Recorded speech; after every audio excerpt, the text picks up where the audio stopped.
Jack Ma l'a souvent répété. Le plus grand échec, ce n'est pas d'échouer, c'est d'abandonner face à soi-même. Avant de vouloir plus d'argent, plus de succès ou plus de reconnaissance, pose-toi une question simple. Est-ce que je me fais confiance?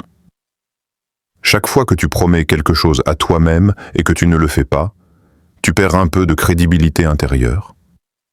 À l'inverse, chaque petite promesse tenue renforce ton respect personnel. Le secret n'est pas d'en faire trop, mais d'être fiable. Mieux vaut 20 minutes par jour tenues pendant 1 an qu'un plan parfait abandonné en février. Il y a une vérité que peu de gens osent regarder en face.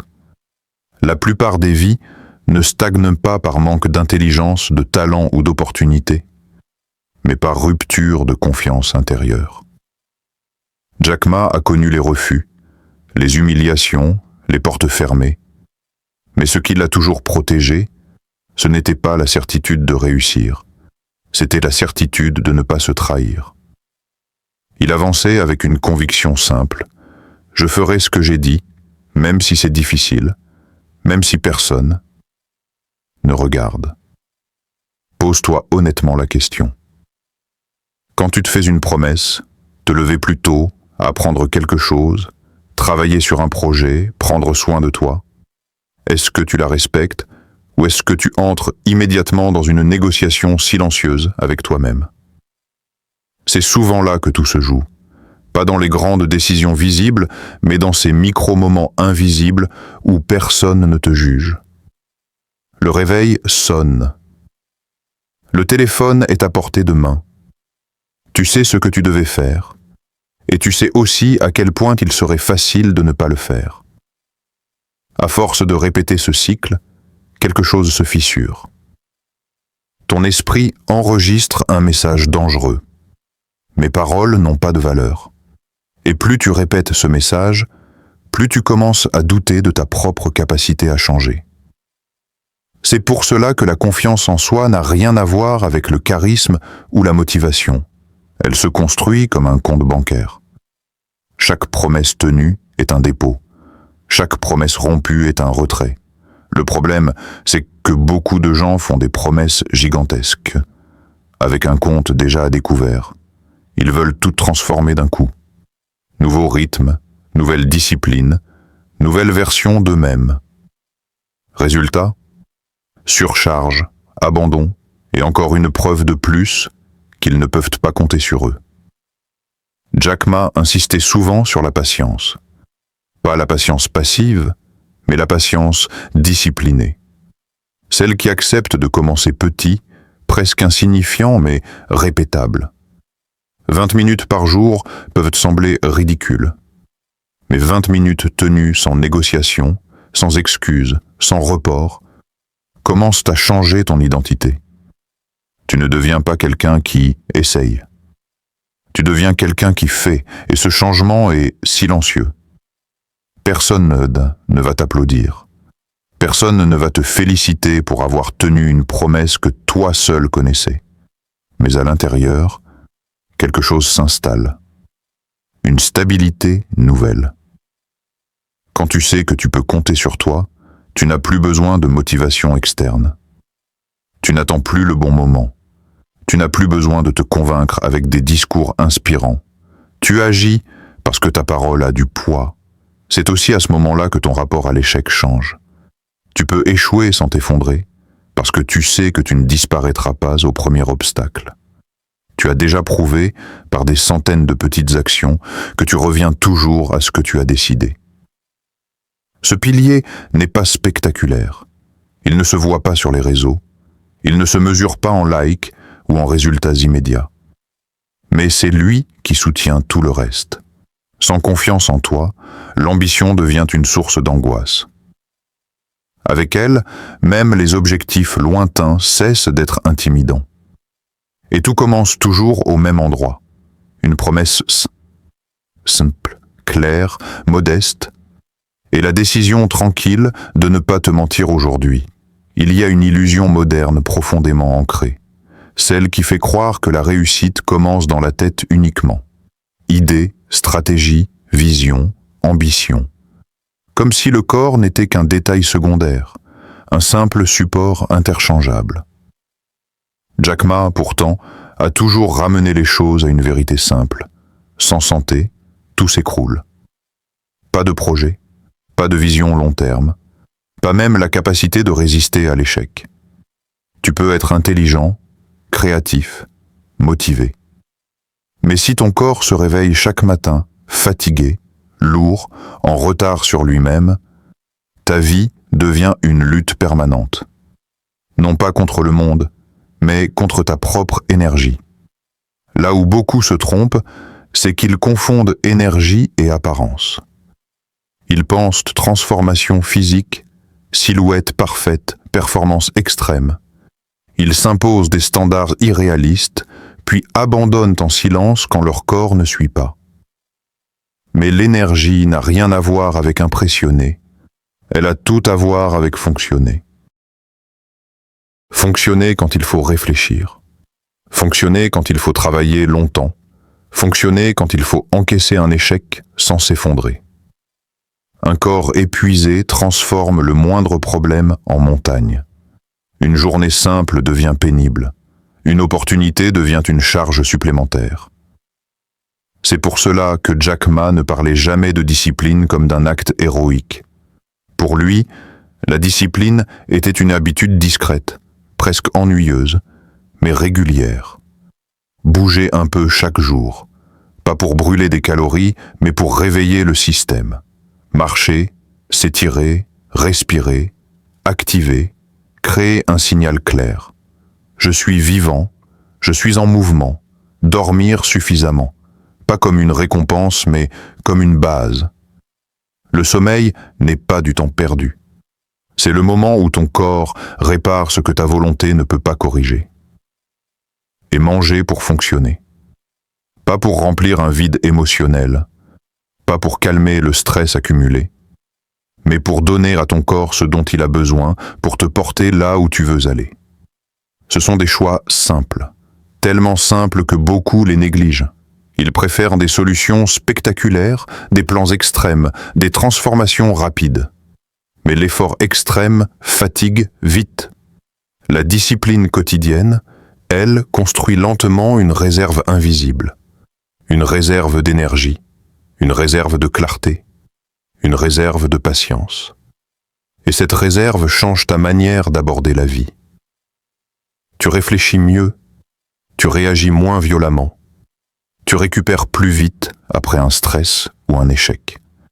L'énergie devient alors un avantage stratégique. Pas seulement physique, mais mental et émotionnel. Jack Ma a souvent insisté sur le long terme. On ne bâtit rien de solide sur un corps maltraité. On ne tient pas des années de pression avec une batterie toujours à plat. Ce pilier n'exige pas la perfection. Il exige la cohérence. Des choix répétés, imparfaits, mais constants. Chaque jour où tu respectes ton énergie, même un peu, tu facilites tout le reste. Les décisions deviennent plus claires. Les efforts semblent moins lourds. La discipline cesse d'être une lutte, parce qu'au fond, tu ne cherches pas un corps parfait. Tu cherches un corps capable de soutenir la vie que tu veux construire. Il y a une fatigue particulière que beaucoup de gens connaissent, mais n'arrivent pas à nommer. Ce n'est pas la fatigue physique, c'est la fatigue de travailler beaucoup sans avancer.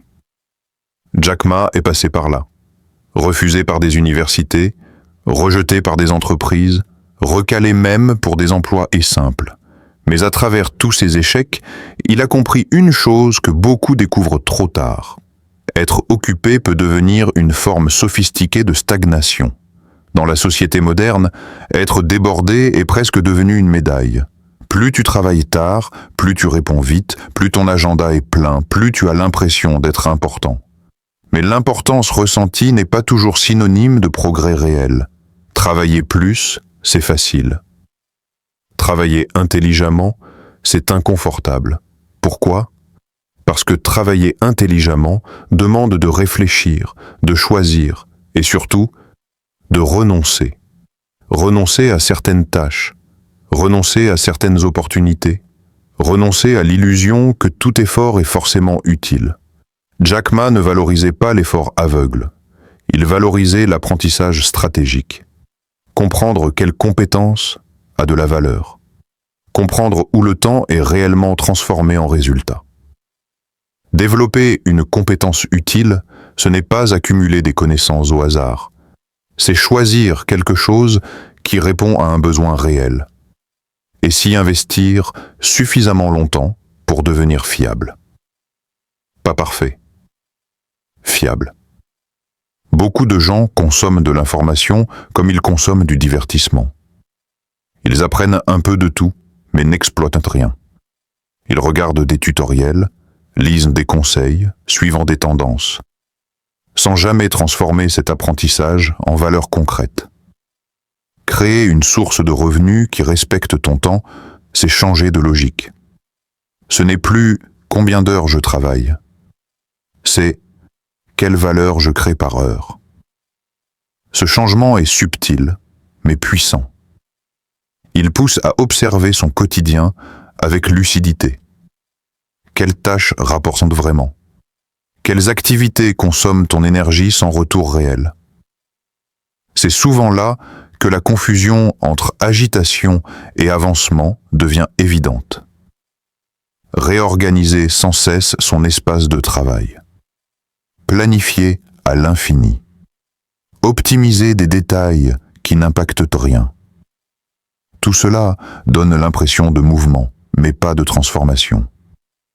Jack Ma insistait sur l'importance de construire des options.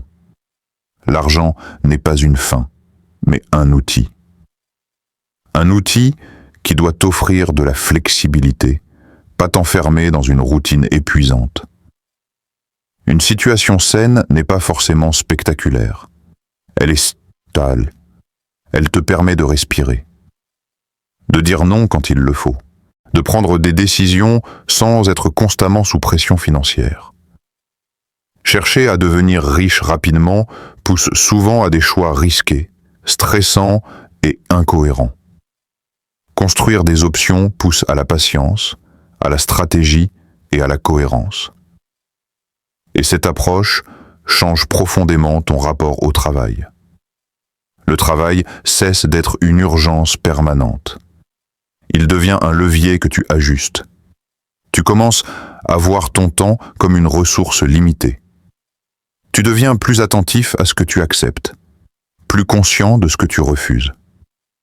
Ce pilier ne demande pas de quitter son emploi du jour au lendemain. Il demande de changer de posture mentale. Passer de « je dois travailler pour survivre » à « je construis quelque chose qui me servira demain ». C'est dans ce glissement progressif que l'argent cesse d'être une source d'angoisse permanente et commence à devenir un allié silencieux. Il existe une influence silencieuse, souvent invisible, mais incroyablement puissante, celle des personnes que tu fréquentes régulièrement. Jack Ma a souvent rappelé que le talent seul ne suffit jamais. Ce qui te porte ou te freine, jour après jour, c'est l'environnement humain dans lequel tu évolues. Les conversations que tu écoutes, les attitudes que tu normalises, les limites que les autres t'imposent ou que tu acceptes sans t'en rendre compte. Tu peux être discipliné, tu peux prendre soin de ton corps, tu peux travailler intelligemment. Mais si ton entourage banalise la plainte, la peur ou la médiocrité, quelque chose en toi finit par ralentir. Ce n'est pas toujours brutal. C'est rarement conflictuel, c'est lent, presque imperceptible. Une remarque décourageante ici. Un doute partagé là. Une moquerie déguisée en humour. Petit à petit, ton ambition devient quelque chose qu'il faut justifier. Ton évolution devient étrange aux yeux des autres. Et sans t'en rendre compte, tu commences à te restreindre pour rester acceptable. Jack Ma ne parlait pas de couper tout le monde. Il parlait de choisir consciemment. Privilégier la qualité des relations, ce n'est pas multiplier les contacts. C'est identifier les personnes après lesquelles tu te sens plus clair, plus calme, plus aligné. Celles avec qui les conversations t'élèvent, même quand elles sont difficiles. À l'inverse, Certaines relations consomment ton énergie sans jamais la renouveler. Elles fonctionnent à sens unique. Elles prennent plus qu'elles ne donnent. Elles te laissent fatigué, confus ou coupable sans raison claire. Mettre des limites dans ces cas-là n'est pas un acte de dureté. C'est un acte de respect. Respect pour ton temps.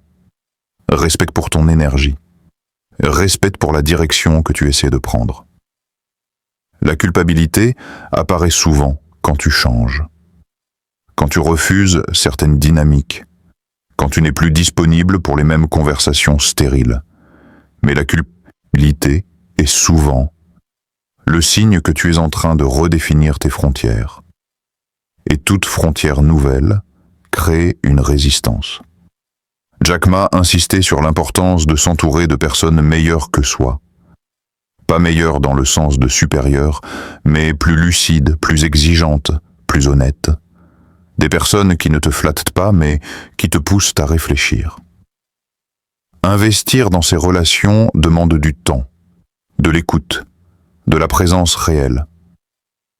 Une relation saine ne se nourrit pas uniquement de moments faciles. Elle se construit aussi dans les conversations inconfortables, les désaccords respectueux, les silences compris. Ce pilier change profondément la trajectoire d'une vie. Parce que les relations déterminent ce que tu considères comme normal. Elles définissent ce que tu crois possible. Elles influencent les risques que tu oses prendre. Une bonne relation peut t'élever pendant des années, parfois sans même s'en rendre compte. Une mauvaise peut te retenir sans jamais te dire clairement qu'elle le fait. Et le plus délicat dans tout cela, c'est que le changement commence souvent par l'intérieur. Quand tu évolues, certaines relations ne suivent pas. Elles ne sont ni mauvaises, ni mal intentionnées. Elles sont simplement alignées avec une ancienne version de toi. Reconnaître cela demande du courage. Pas le courage de confronter, mais le courage d'accepter que tout ne peut pas évoluer au même rythme. Ce pilier ne parle pas d'isolement, il parle d'intention. D'attention consciente, portée aux personnes qui participent chaque jour à façonner ta manière de penser, de ressentir et d'avancer. Il y a une confusion profondément ancrée dans l'esprit de beaucoup de gens. Celle qui fait croire que la vie commence après le travail, après les efforts, après la réussite, comme si le plaisir devait attendre que tout soit réglé. Jack Ma a souvent rappelé que le travail est important, mais qu'il ne doit jamais devenir une prison mentale. Lorsque toute l'existence se résume à produire, optimiser et résister, quelque chose d'essentiel s'éteint lentement. Le problème n'est pas le manque de réussite, c'est le manque de présence. Beaucoup de personnes vivent en mode survie prolongée. Elles repoussent sans cesse ce qui leur fait du bien. Plus tard, quand j'aurai le temps, quand ce sera plus calme. Mais le calme n'arrive jamais tout seul, et le temps libre non protégé disparaît toujours. C'est pour cela que le plaisir n'est pas une récompense. C'est une composante structurelle d'une vie équilibrée. Avoir un hobby, ce n'est pas fuir ses responsabilités. C'est rappeler à son cerveau qu'il existe autre chose que la pression et les obligations. Créer sans pression, sans objectif de performance, sans regard extérieur, permet à l'esprit de respirer. Jack Ma a souvent parlé de curiosité comme d'un moteur sous-estimé. La curiosité nourrit l'apprentissage naturel. Elle permet de rester flexible dans un monde qui change vite. Elle empêche l'esprit de se figer dans des schémas rigides. Apprendre juste pour le plaisir, sans attente de rentabilité immédiate, développe une forme de liberté intérieure. Tu redeviens explorateur plutôt que gestionnaire de ta propre vie.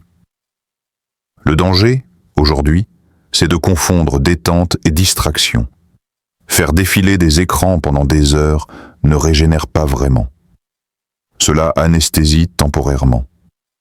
Le vrai plaisir implique une participation active. Jouer, créer, expérimenter, rater, recommencer. Ces moments-là ne sont pas spectaculaires. Ils ne produisent pas toujours de résultats visibles, mais ils restaurent quelque chose de fondamental, le sentiment d'être vivant dans sa propre vie. Sans ces espaces de jeu et de curiosité, même le succès devient lourd. Les objectifs perdent leur saveur. La motivation se transforme en obligation. Jack Ma a souvent insisté sur la durée. Une carrière peut durer des décennies, une vie encore plus longtemps. Sans joie, sans respiration, sans moment gratuit, personne ne tient sur la longueur. Ce pilier n'impose pas une liste d'activités. Il invite à une réappropriation du temps. À la décision consciente de réserver de l'espace à ce qui nourrit l'intérieur, même quand l'extérieur exige beaucoup. Parfois, il s'agit de moments solitaires. D'autres fois, de partages simples. Ce qui compte, ce n'est pas la forme, mais l'intention. Quand le plaisir est intégré comme une nécessité et non comme un luxe, l'équilibre change. L'énergie revient. La créativité circule. Les autres piliers deviennent plus légers à porter. Parce qu'au fond, réussir sans jamais vivre crée une victoire étrange, extérieurement visible, intérieurement vide. Si tu devais vraiment retenir une seule chose, alors fais-la descendre plus bas que la motivation, plus bas que l'émotion du moment, plus bas même que l'inspiration. Une année ne change jamais une vie à elle seule. Ce sont les choix quotidiens qui le font. 2026 n'arrivera pas avec une version améliorée de toi par défaut. Elle n'apportera pas automatiquement plus de clarté, plus de courage ou plus de discipline. Elle fera exactement ce que toutes les autres années ont fait avant elle. Elle amplifiera ce que tu répètes déjà. Jack Ma n'a jamais été présenté comme le plus intelligent de la pièce. Il a souvent dit lui-même qu'il n'était ni le meilleur élève, ni le plus rapide, ni le plus brillant. Mais il avait quelque chose que beaucoup n'ont pas su protéger.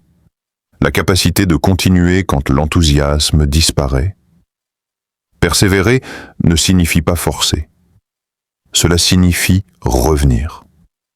Revenir à ses engagements. Revenir à ses valeurs. Revenir à ce qu'on a décidé, même après les doutes, même après les pauses, même après les échecs. Les 5 piliers que tu viens de parcourir ne sont pas des objectifs spectaculaires. Ils ne promettent pas une transformation instantanée. Ils proposent quelque chose de plus rare, une structure durable. Construire ton respect, c'est te redonner une parole crédible face à toi-même. Protéger ton énergie, c'est arrêter de saboter tes journées avant même qu'elles commencent. Penser intelligemment ton revenu, c'est refuser de sacrifier ta vie pour survivre. Choisir tes relations, c'est comprendre que ton entourage écrit une partie de ton futur. Ne pas oublier de vivre, c'est empêcher la réussite de devenir une coquille vide. Aucun de ces piliers ne fonctionne seul, mais ensemble, ils créent une dynamique silencieuse, une cohérence intérieure, une sensation de direction. Tu n'as pas besoin de tout maîtriser dès maintenant. Tu n'as pas besoin d'être prêt. Tu as seulement besoin d'être honnête sur ce que tu répètes chaque jour. Les grandes ruptures sont rares. Les trajectoires, elles, se construisent lentement. Fais de 2026 une année que tu reconnaîtras plus tard, pas parce qu'elle était parfaite,